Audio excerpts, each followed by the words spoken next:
পেঁপে দিয়ে আমরা বাড়িতে বিভিন্ন ধরনের রান্না করে থাকি, তবে এই রান্নাটি এখনও যদি আপনি না করে থাকেন, একবার এই ভিডিওটি দেখার পরে বাড়িতে বানিয়ে দেখবেন। বাড়ির লোকে দেখবেন একদম চেটে পুটে থালা পরিষ্কার করে ফেলেছে, কারণ এতটা ভালো হয়। ভাত, রুটি, পরোটা সব কিছুর সঙ্গে কিন্তু দারুণ লাগে খেতে। কি করে রান্নাটা করলাম সম্পূর্ণ ভিডিওটি দেখার অনুরোধ রইল। চলুন তাহলে কি করে রান্না করি।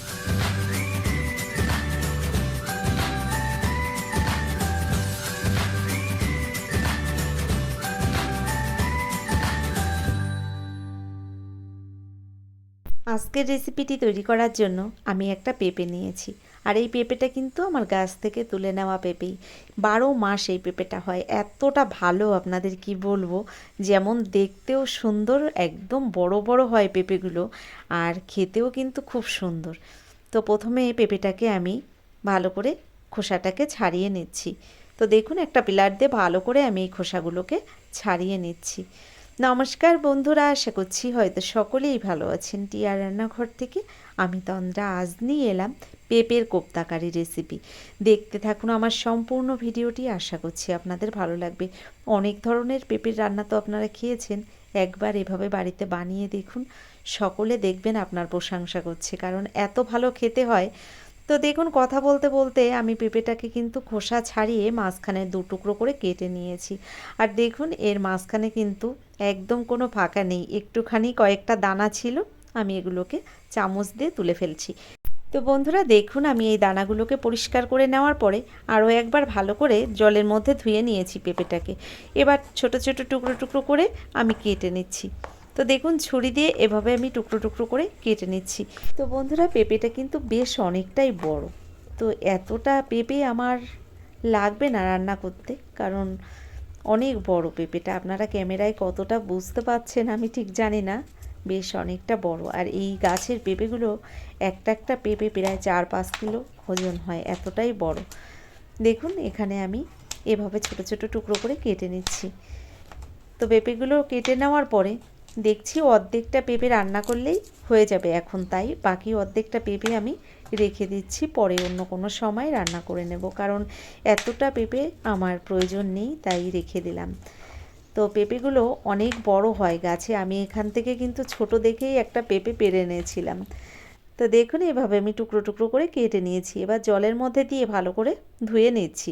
পেঁপেগুলোকে আরও একবার ধুয়ে নেওয়ার পরে আমি নিয়ে নিলাম মিক্সির জারের মধ্যে।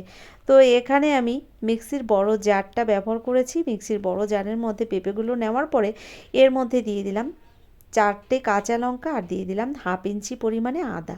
একসঙ্গে সব কিছু আমি পেস্ট বানিয়ে নিয়েছি। দেখুন, এবার একটা বোলের মধ্যে আমি ঢেলে নিলাম। আর বোলের মধ্যে ঢেলে নেওয়ার পরে এর মধ্যে দিয়ে দিচ্ছি আমি স্বাদ মতো লবণ, আর দিয়ে দেবো এর মধ্যে 3 চামচ চালের গুঁড়ো। আর কিছুর দরকার নেই এখানে। চালের গুঁড়ো আর লবণটা দিয়ে আমি ভালো করে এই পেঁপেটাকে মেখে নিচ্ছি। তো বন্ধুরা, আমি এখানে চালের গুঁড়ো ব্যবহার করেছি। আপনাদের কাছে চালের গুঁড়ো না থাকলে আপনারা কিন্তু ময়দাও ব্যবহার করতে পারেন। তো দেখুন, ভালো করে চালের গুঁড়োটাকে এই পেঁপের সঙ্গে আমি মিশিয়ে নিয়েছি। ভালো করে মেশানো হয়ে গেছে। এরপর আমি আপনাদের দেখাবো কোপ্তাগুলো কি করে বানিয়ে নিই। তো এখানে দেখুন, গ্যাসের ওপর একটা ডেচকিতে আমি জল গরম বসিয়ে দিয়েছি, তার উপর একটা ঝাঁঝরি থালা বসিয়ে দিয়েছি। ওই থালার মধ্যে হাতে একটু তেল মাখিয়ে ভালো করে এই থালার ওপরে মাখিয়ে দিলাম। এবার যে পেঁপেগুলোকে আমি মেখে রেখেছিলাম ওখান থেকে কিছুটা পেঁপে নিয়ে এভাবে বড়ার মতো শেপে আমি দিয়ে দিচ্ছি। দেখুন, তো থালার ওপরে এভাবে আমি বড়ার মতো শেপে বসিয়ে দিচ্ছি এক এক করে। তো সব বড়াগুলো এক এক করে আমি এই থালার মধ্যে সাজিয়ে দেব।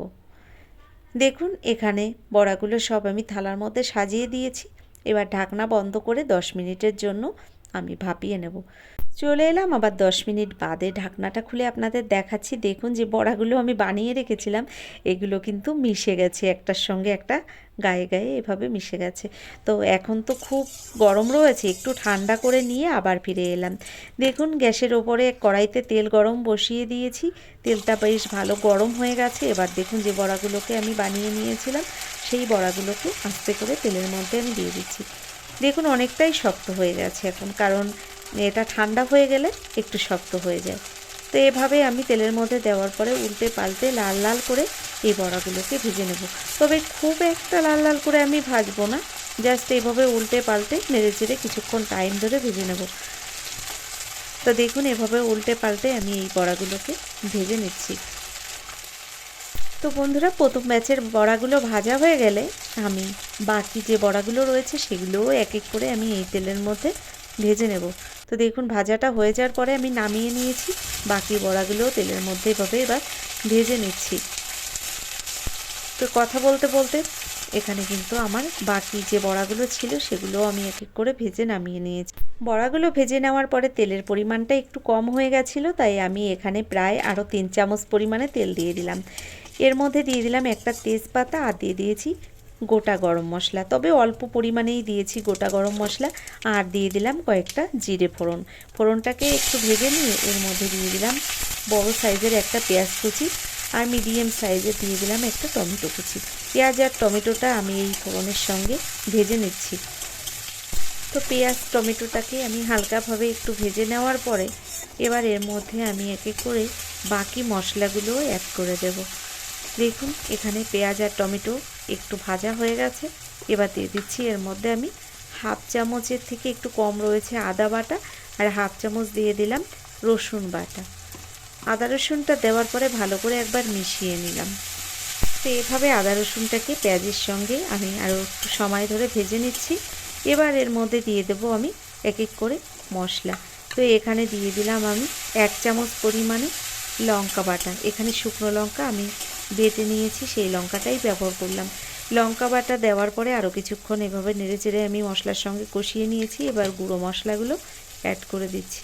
দিয়ে দিলাম হাফ চামচ জিরের গুঁড়ো, হাফ চামচ ধনিয়া গুঁড়ো, আর স্বাদ অনুযায়ী দিয়ে দিলাম লবণ, আর দেবো হলুদ। লবণ হলুদ দেওয়ার পরে এবার দিয়ে দিচ্ছি বাটি ধোয়া একটু জল। তো তার আগে দিয়ে দিলাম আমি হাফ চামচ চিনি। চিনিটা একদমই অপশনাল, আপনাদের ভালো লাগলে দিতে পারেন, ভালো না লাগলে দেওয়ার কোনো দরকার নেই। জল দেওয়ার পরে ভালো করে একসঙ্গে সব মশলা আমি কিছুক্ষণ কষিয়ে নেব। তো এভাবে কিছুক্ষণ আমি গ্যাসের ফ্লেমটাকে মিডিয়াম ফ্লেমে রেখে মশলাটাকে কষিয়ে নিয়েছি। আর মশলাটা দেখুন সুন্দর কষানো হয়ে গেছে, তবে আরও একটু বাকি রয়েছে। দেখুন এভাবে আরও একটু সময় নেড়ে চেড়ে দিয়ে দেবো এর মধ্যে পরিমাণ মতো জল। তো দেখুন এখানে আমি দিয়ে দেবো এবার পরিমাণ মতো জল। তো জলটা আপনারা যেমন ঝোল রাখতে চান সেই অনুযায়ী ব্যবহার করবেন। আমি এখানে কিন্তু ঝোলটা খুব একটা বেশি রাখবো না, তাই ঝোলের পরিমাণটা আমি এখানে কিন্তু কম ব্যবহার করেছি।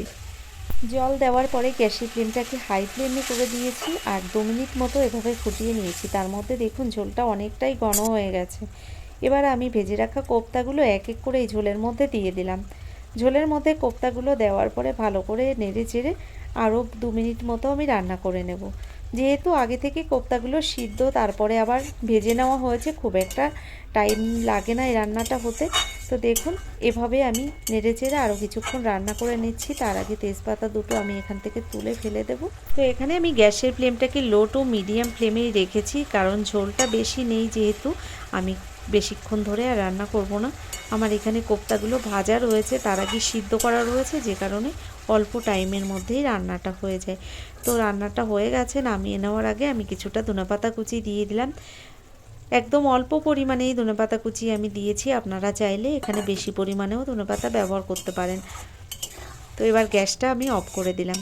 বন্ধুরা, রান্নাটা হয়ে গেছে, কেমন লাগলো অবশ্যই কিন্তু আমাকে জানাবেন। যদি আমার এই রেসিপিটি ভালো লেগে থাকে অবশ্যই একটা লাইক দিয়ে, যারা এখনও চ্যানেলটিকে সাবস্ক্রাইব করেননি অবশ্যই আমার চ্যানেলটিকে সাবস্ক্রাইব করে আমার ভিডিওর পাশে থাকা বেল আইকনটি ক্লিক করে নোটিফিকেশানটাও অল করে দেবেন। তাহলে কি হবে, আমার ভিডিও আপলোড করার সঙ্গে সঙ্গে তার নোটিফিকেশানটা আপনার কাছে পৌঁছে যাবে, আপনি আপনার টাইম মতো ভিডিওটা দেখে নিতে পারেন। এছাড়া ভিডিওটা ভালো লাগলে আপনাদের বন্ধুবান্ধবের মধ্যেও শেয়ার করে দিতে পারেন। আজকের মতো এই পর্যন্তই, পরবর্তী ভিডিও নিয়ে আবার চলে আসব। ততক্ষণের জন্য ভালো থাকবেন।